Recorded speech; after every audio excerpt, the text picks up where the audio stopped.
some good things, like you saw.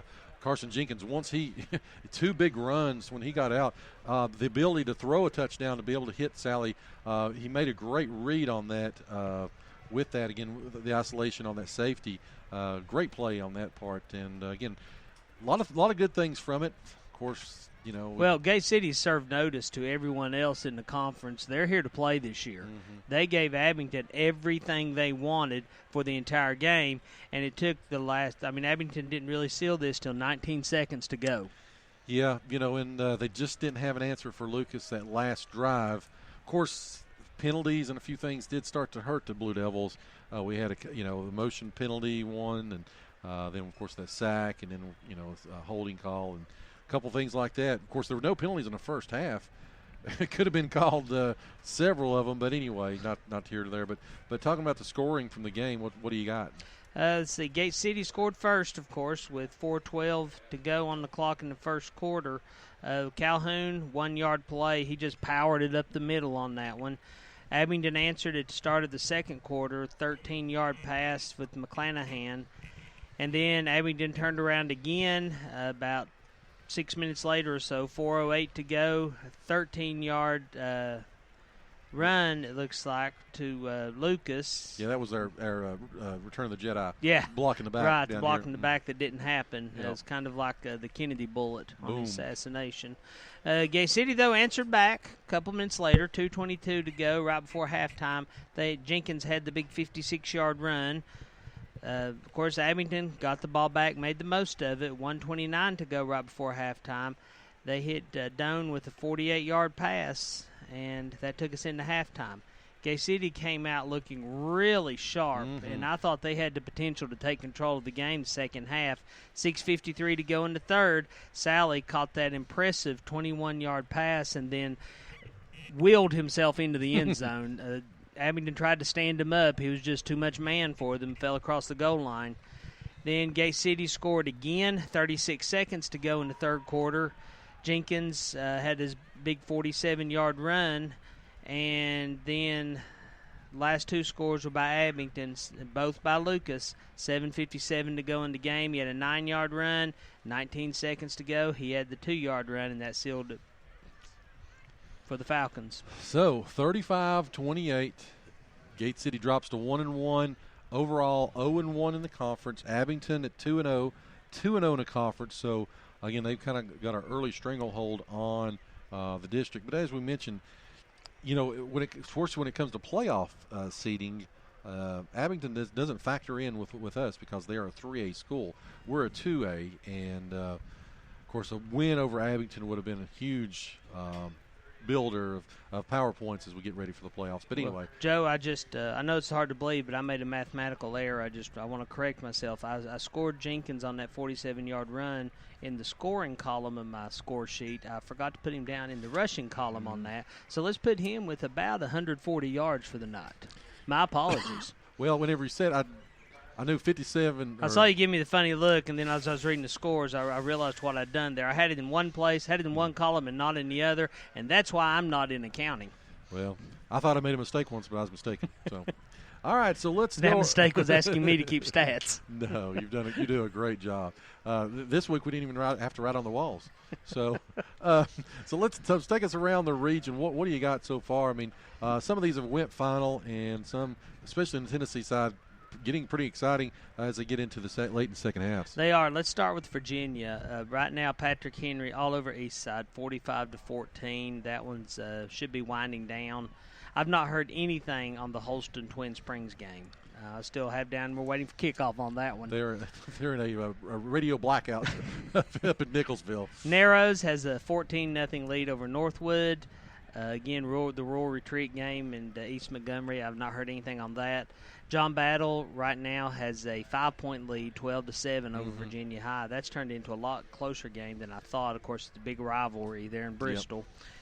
Yep. Ridgeview now all over Shelby Valley, 42-12. Graham up 23-0 on Tazewell. This one has really surprised me. Union has rebounded, and right now they have a 20-3 lead over Richlands at the end of the third quarter. Thought, that in Richlands seems to be the the story of missed opportunities. Again, they missed some field goals tonight. Of course, last week they weren't able to. They didn't take them. We remember the fourth downs. They went for it twice. Well, now I'm beginning to see maybe why they didn't take them. So things that make you go, Yeah, they looking back now, Richlands against Gate City took the chance early, but apparently maybe they don't have all the complete confidence in Forrest that we thought. I'm still a fan after seeing what he did. Oh yeah, most certainly. Chilhowie right now all over Burton, 38-18. Fort Chiswell at last report had that 1 point lead, 14-13 over George Wythe. That's probably changed by now, but I've not seen anything on Twitter to tell me that. Final score: Riverview loses to Grundy, 20-18. Good ball game. We thought it'd be closer than last year. Again, Grundy, they lost Gabe Pfizer, which was the he set the mark 3 times last year in the rushing. Well, I think it was one game 330, the next game was 350, and when he had a 370. But anyway, he got a full scholarship to a wrestling school in Iowa, and so Grundy a little bit down, but again, good win for them over Riverview. Right now, we talked about this kind of a surprise earlier. Castlewood 20, Honaker 17. Hurley putting the spanking on Rye Cove right now. It's 24-0. And I've not heard anything on your Twin Valley and Montcalm game yet either. Man, I know that I know that the listeners are still there like, what happened to Twin Valley? What happened? So, let's go over to Tennessee. Right now, 11 minutes to go in the game. Dobbins-Bennett ahead of Bearden still, but here comes Bearden. It's 26-14. They've still got enough to.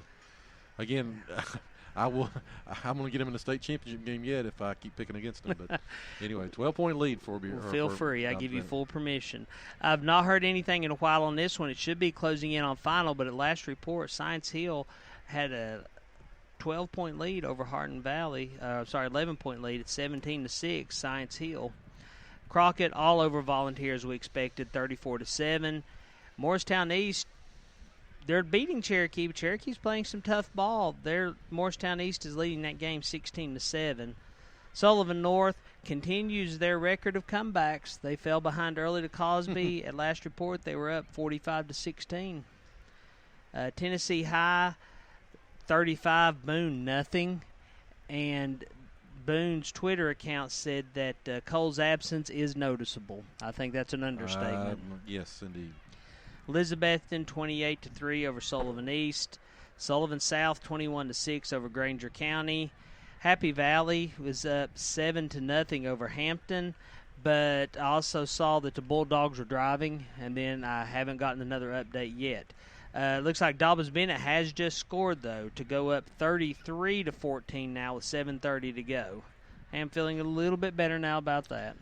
Indians possibly 3-0 after a 0-3 start last year, if I'm not mistaken. Now they've got Farragut. Is that next? I'm not sure. I'll have to check my calendar. But Hancock County, this one's a surprise to you. I think both of us. They're up 22-6 over Unaka.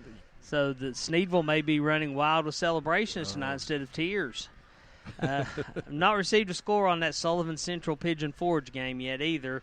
And at last report, Greenville was beating Union 56-0. The clock started running, and it's not stopped yet in Greenville. So, Dobbins-Bennett actually, I think, is off next week. They have a bye. So on the 20th is homecoming, and they play Hardin Valley. And I believe on that day, that is they're going to have an alumni band. They will. That'll be marking the return of yours truly to the Dobbins-Bennett band. Thousands and thousands of previous graduates. Well, literally, I've heard rumors that they are anticipating about 1,000 alumni to show up for that. How are you all going to get on the field? I have no idea. That is not my problem. It's going to be a mass of.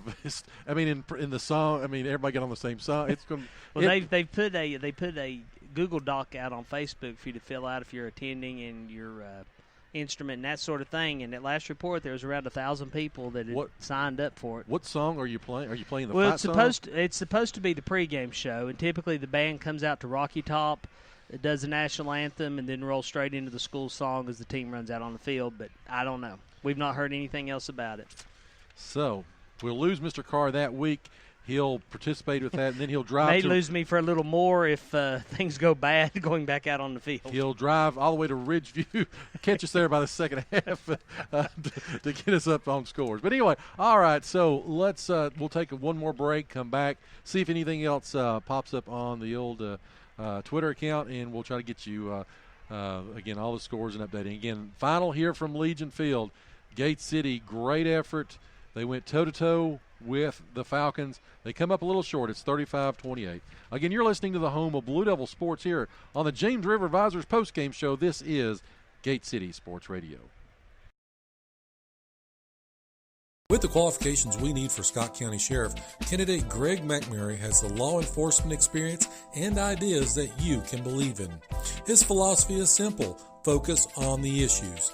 He believes in transparency within the Sheriff's Office, proper patrolling throughout the entire county, and developing innovative programs like he did while serving with the Bristol Police Department by establishing and developing the Community Police Program. Greg also has the needed experience in supervising large workforces and staffs as he did in the private sector. He is asking for your support this November to become the Scott County Sheriff we need now and into the future. Greg McMurray is a lifelong resident of Scott County and thanks you in advance for your support this fall. Paid for by Greg McMurray Sheriff. Over the last 11 years, Christina Kilgore-Wiggs has continued to demonstrate her vast knowledge of the local real estate market and strives to represent each of her clients with the value and respect they deserve. She is a trusted and well-respected real estate professional, and now she has joined a group who shares her vision of putting clients first. She is now with Conservis Real Estate Group and welcomes the opportunity to serve you and your family. Please call her today at 423-360-0092. That's 423-360-0092. Or go to christina.conservisrealestategroup.com for more information. When it comes to health, it's personal. You were created from scratch, so why not your medicine? Premier Pharmacy on Jack White Drive in Kingsport, where our solutions aren't cookie cutter. Each treatment is as unique as you are. With 25 years of creating personalized medicine, Premier Pharmacy puts you first. At Premier Pharmacy, you're a name, not a refill. Premier Pharmacy, Jack White Drive, Kingsport. Find them on Facebook or stop by for a free consultation. You are listening to the home of Blue Devil Sports. This is Gate City Sports Radio.